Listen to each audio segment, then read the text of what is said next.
My name is Yusuf. I'm 21 years old. A few weeks ago, my parents decided to go to Lebanon for a few days while I stayed home.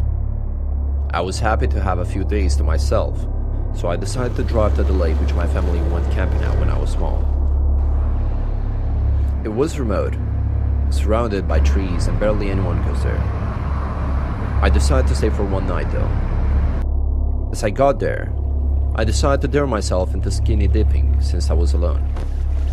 To be honest, it was quite refreshing and relaxing. As it was getting dark, I took out some firewood to dry up with a campfire and got my lunch. That night, I dared myself into sleeping naked under my towel as I would never get another chance like this. As I woke up, I was shocked. My towel was gone. I couldn't find my clothes either. I felt scared as this meant I wasn't alone in the woods. To my luck, my car keys weren't stolen, so I decided to get home. However, since I was staying for one night, I didn't bring any extra clothes.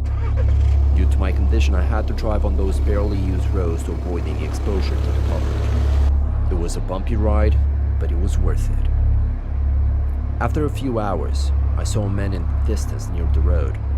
He tripped and hit his head on a rock. Despite my condition, I knew I needed to stop and give him some help. But as I saw him, I realized he was wearing the same clothes I wore yesterday. I got out to ask if he's okay, but he didn't move. As I got closer, he grabbed my hand and looked at me. He had wide eyes and a huge, terrifying smile. I was more scared than I like to admit.